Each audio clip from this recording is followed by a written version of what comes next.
Hi, welcome to Arthur's online autism presentation.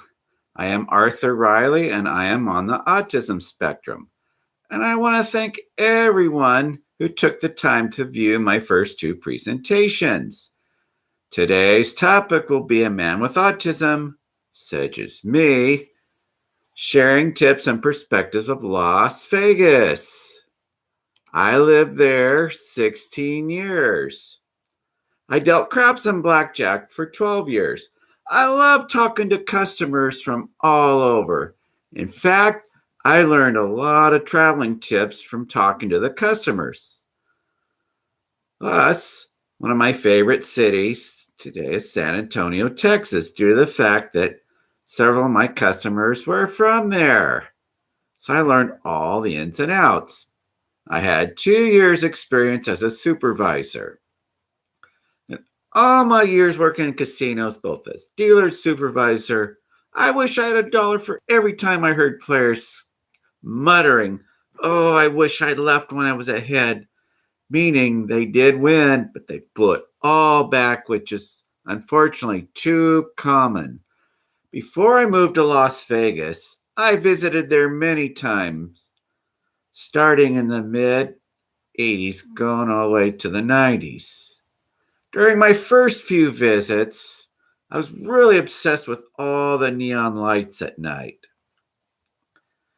Two I want to mention were on the strip. First one was the Stardust sign, which is the current location of Resorts World, which opened not too long ago, right in the heart of the strip.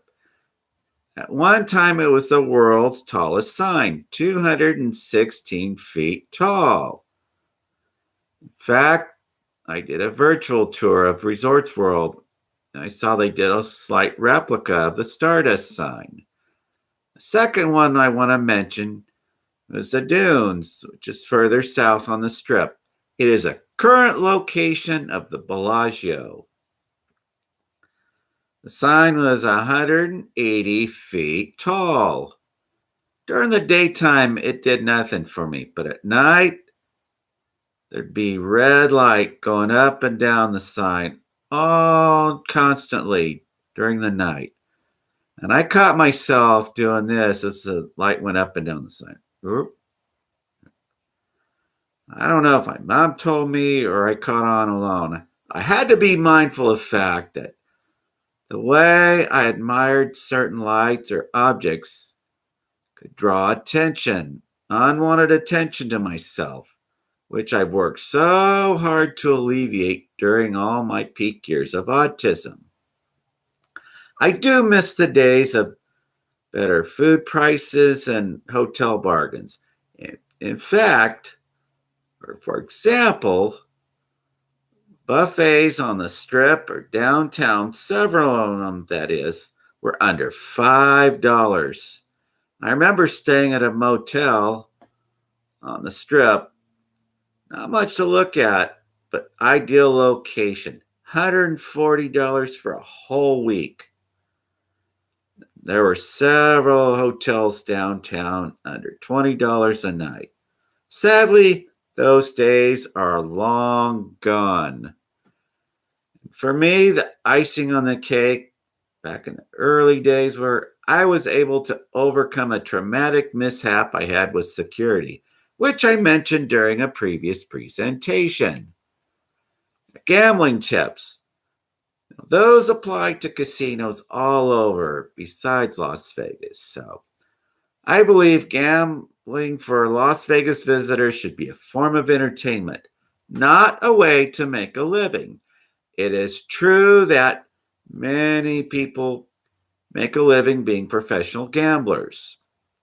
However, chances are they studied all the odds, angles, ins and outs as intensely as teachers studied to get their credentials, or other college graduates to get their degrees, our masters. And one suggestion I'd have before you even set foot in a casino, plan ahead how much you're going to win. More importantly, minimize on how much you're going to lose. It is nice to win. I get excited when I win. However, I believe it's more important to minimize your losses. And I think of a term I heard many years before I even set foot in casinos. The phrase, never gamble more than you can afford to lose, ever.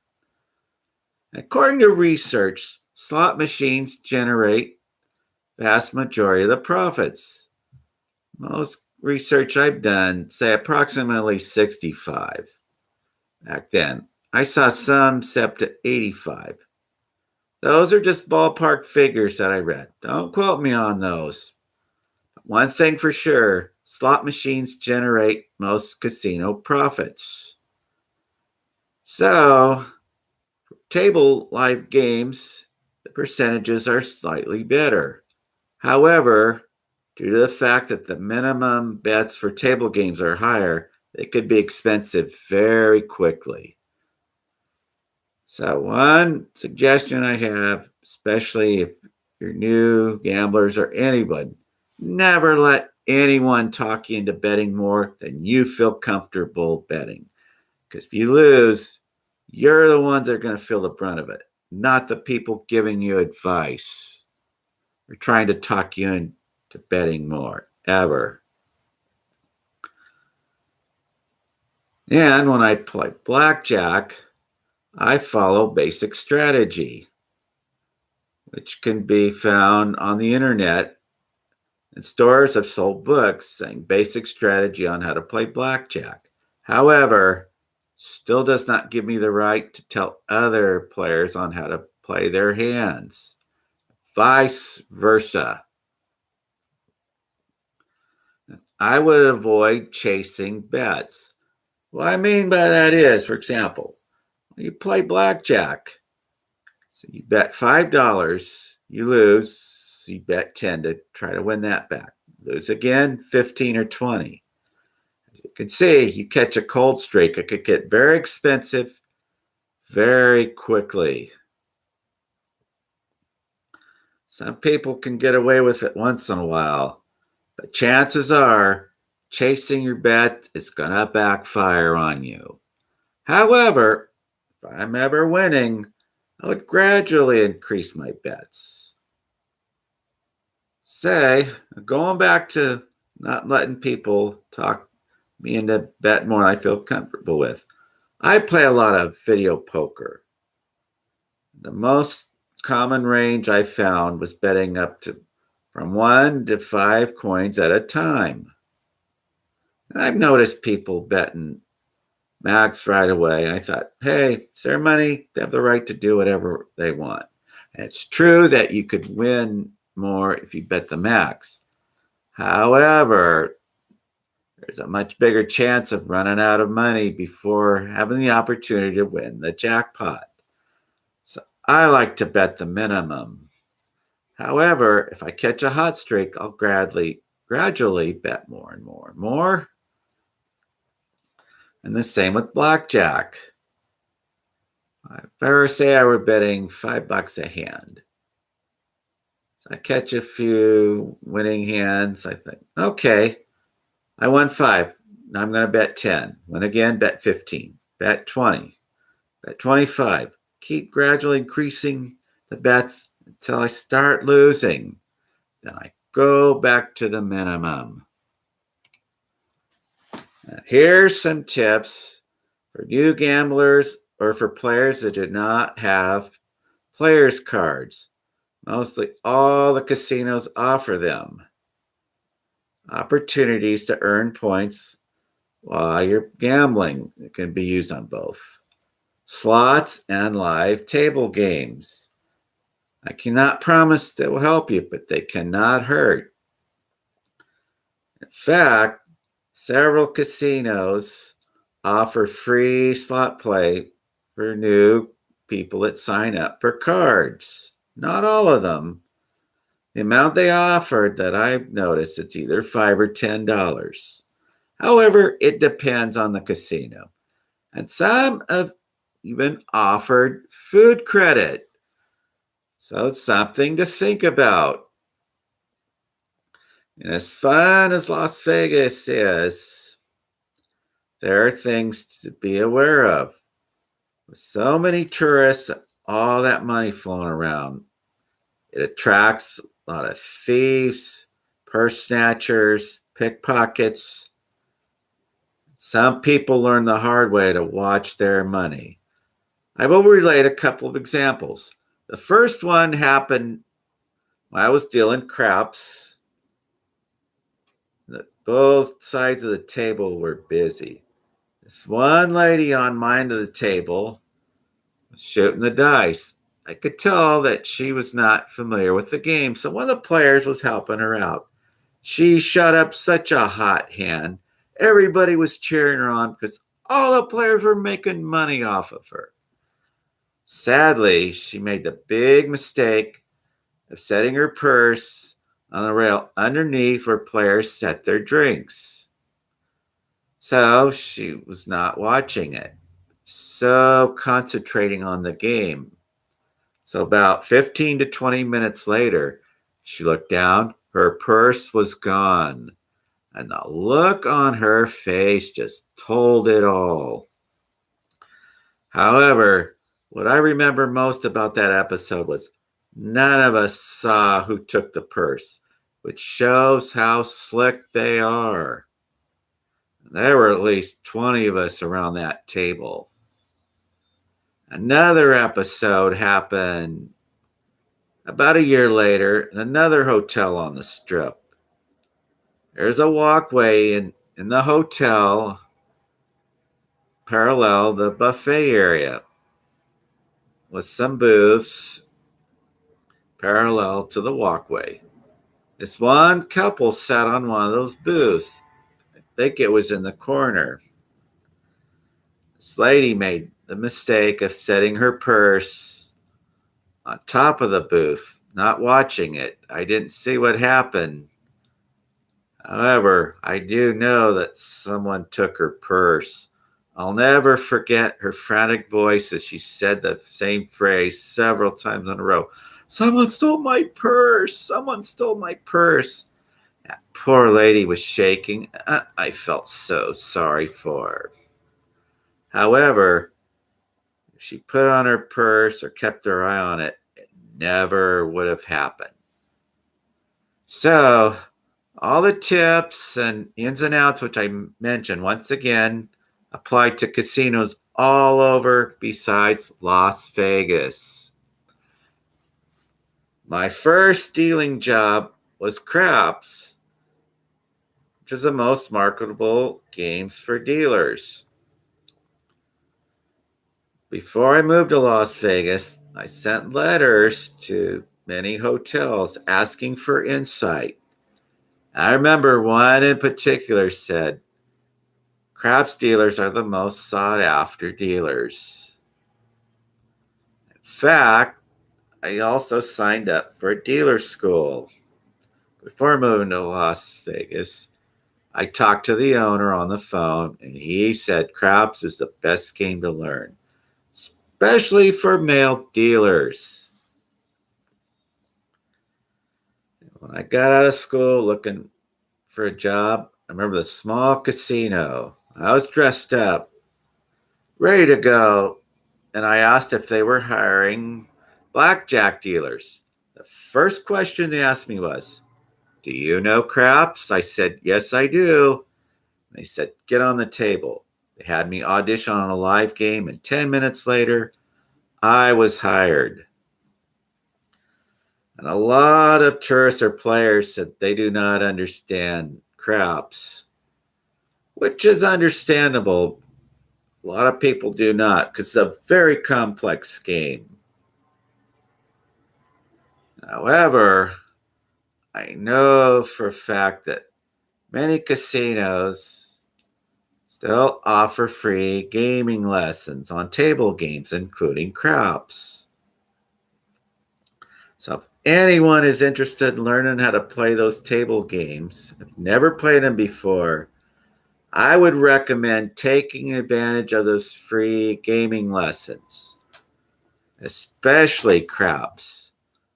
And some of them, back in my day, I don't know if they still do this or not, will give players free play chips to play so they get the feel of playing a game without spending one penny.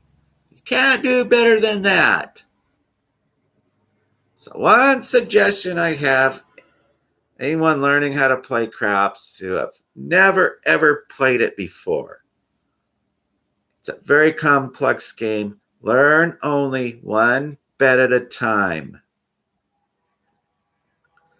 What I've seen happen, people try to learn the whole game at once. They made more bets than they could keep track of. Not only does it get confusing and frustrating, but very expensive. In fact, during my days of dealing craps, a lot of it was spent on helping players with their bets. Some play a certain way, so we could say you have bets on this number. Your odds are if they bet a certain way regularly, we can mend it. Okay, you don't have your odds. You don't have it on the 8. Do you want it? I say yes. If they say no, we leave it. Most dealers are good about helping players who are not too familiar. But one advice I have to players, if they believe that they're being treated rudely by the dealer, pick up your chips and go to another table. And my tips for accommodations. Hotel rooms. The great part of Las Vegas is there's many options for hotel rooms.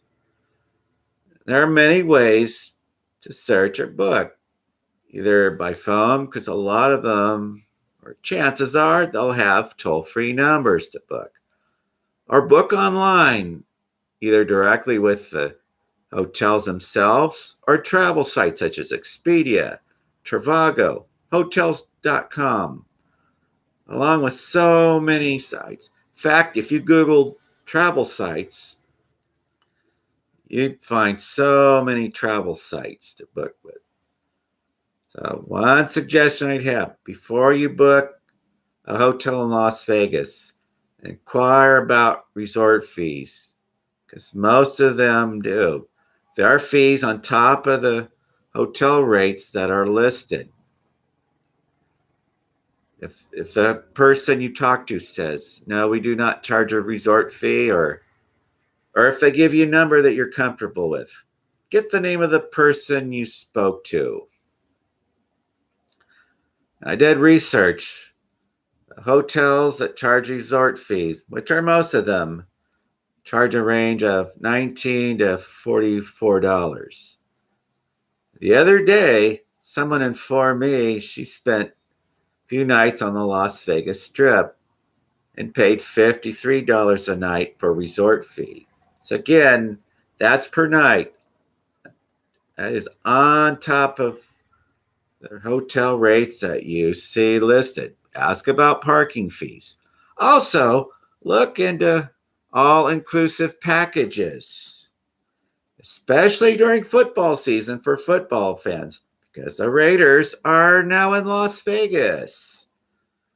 So this would be something to think about for Raider fans and the fans of the teams they're playing. I cannot promise the tickets will be offered in the all-inclusive package. However, it does not hurt to ask, right? Although I would avoid going to Las Vegas during New Year's Eve weekend unless you do not mind big crowds and large hotel rates are paying much more. Many years ago, we went to Vegas in either December before the holidays and January after the holidays. Those are some of the best time to get some good rates, or they were back then. I've not been for a while. It's something to look into. Also, during those months, it could be very cold due to the fact that that wind could kick up. I mean, when it's cold and windy, I swear it goes right through you. In fact, when I was dealing, many of the customers who came from areas which snowed during the winter, they were visiting Las Vegas in December, for example, and said during that time it was colder than where they came from. So, yes, Las Vegas is a desert. However, it still gets cold in the winter. In fact, I remember walking on the strip at night many, many years ago. The temperature gauge said 11 degrees.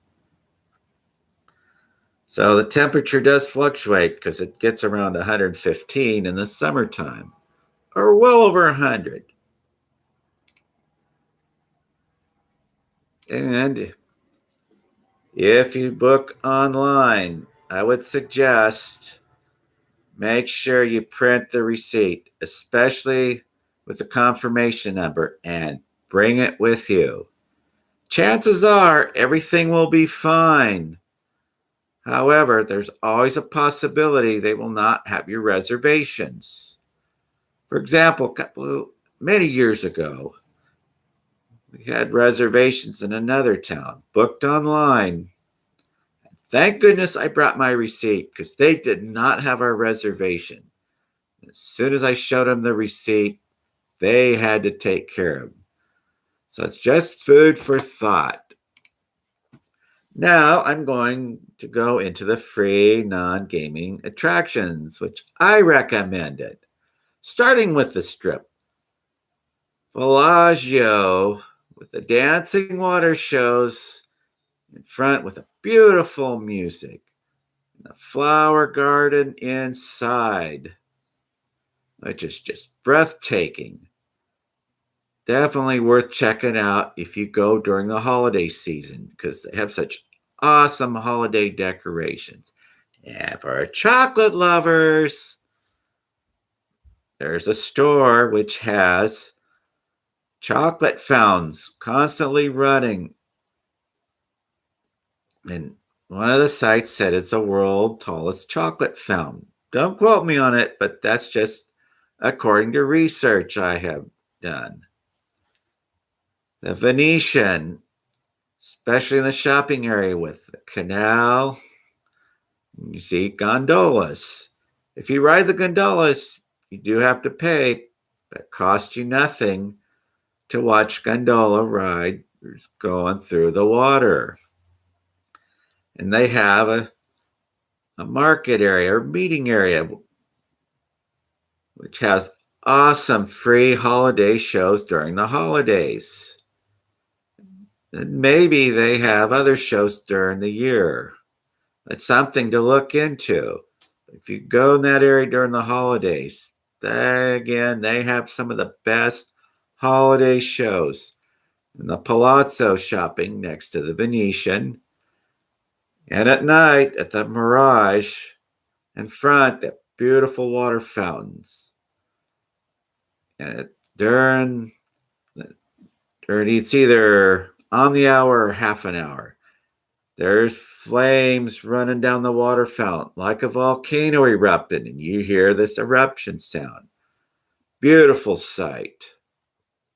And the Wynn and the Encore hotels right in the heart of the strip, real elegant places. Casinos, especially the shops, yeah, but it's beautiful decorations.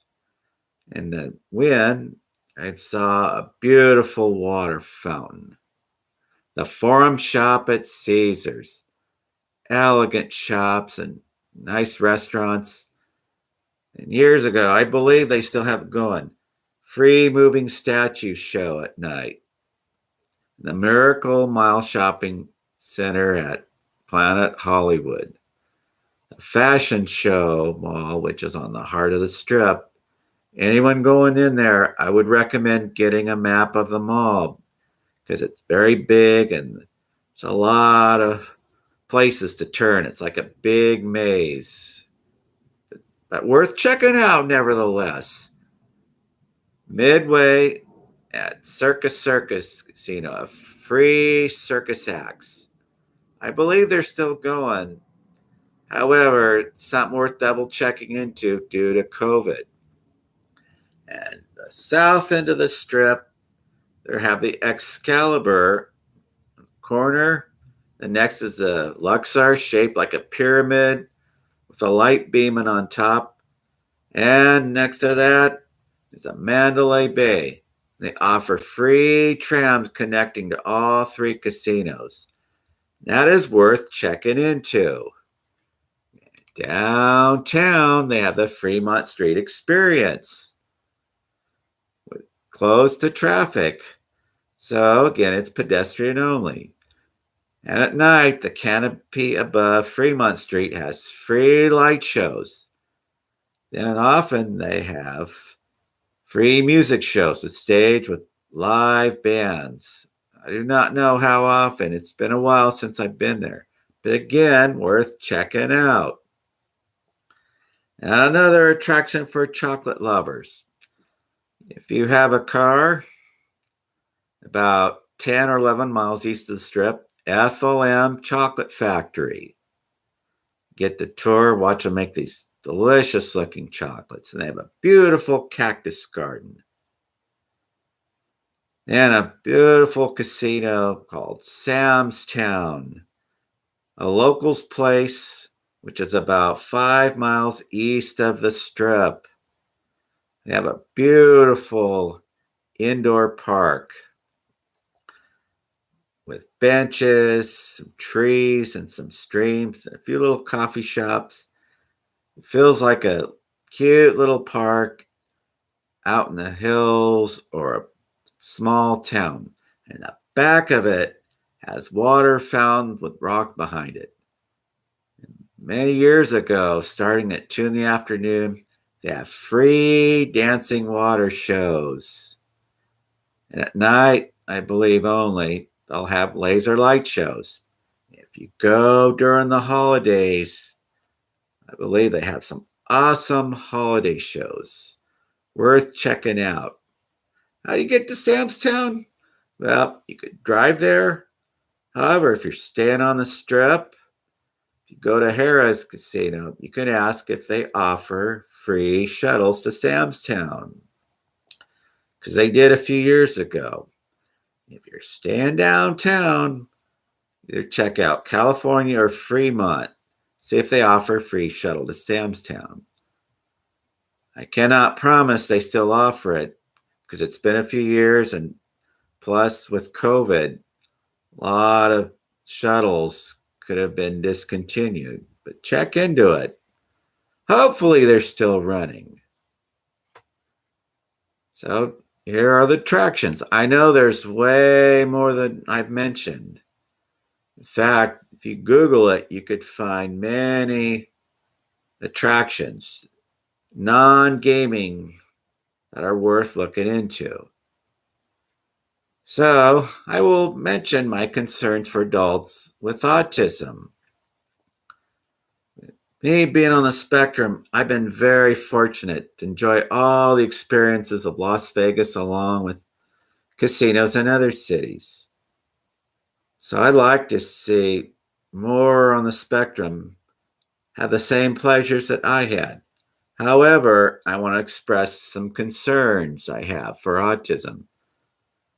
Loud noises in crowds for individuals with sensory overload. Maybe earphones will work, but it depends on the individual. Flashing lights for anyone that has seizures. According to research, it's not the majority or not very many. However, I would suggest checking it out with a doctor before making a trip to Las Vegas. Well, parents, it's your call. However, I feel it's better to be safe than sorry. Should an individual walk alone in a casino? It depends on the individual. However, I would recommend ID bracelets for autism along with tags on lanyards. As I mentioned during my previous presentation, The reason why I made those recommendations is Las Vegas, with all the money flowing around and people betting significant amount of money, there's tension. In fact, security or casino employees really have to be on the lookout for suspicious activity, which sadly results with people on the spectrum along with other special needs getting misjudged. It happened to me, and I believe that led to the infamous episode I had with security that I mentioned during a previous presentation. Mom and I recently had this discussion. She said that she noticed that I had this intense stare. For example, it looked like this when I was focused on something. I look back and now realize how people that don't know me can take my looks the wrong way. So this is just food for thought. And maybe consider the idea of mentioning autism to the hotel that you're going to book with. For example, one parent can say, I have a 21-year-old son with autism. He's never been to Las Vegas. Here are some concerns I have. You could tell a hotel, say he has this intense look that could be misinterpreted or has certain gestures. I cannot promise they'll give you the answer you want, but that's an option to consider. If the parents ask me, should I do this? I'm going to say, it's your call. And consider the ideas of watching videos of Las Vegas before making a trip. Have the adult with autism look at the video and say, oh, you want to go to Las Vegas? Here, check out these videos. It might be a good idea to show them what it's like. Make sure they're aware of the fact it could be noisy, there could be large crowds. So just food for thought. Okay, so all the adults with autism or parents, it can say, how you address those concerns, it's your call. But once again, it's just food for thought, something to consider.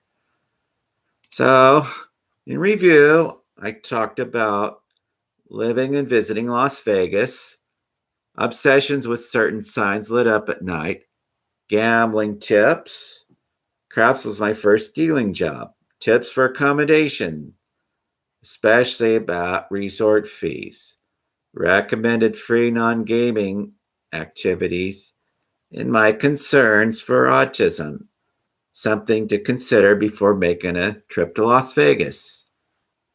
I want to thank everyone for taking the time to watch this video. My next one will be autism awareness versus public awareness. So I will see you then. Have a great day.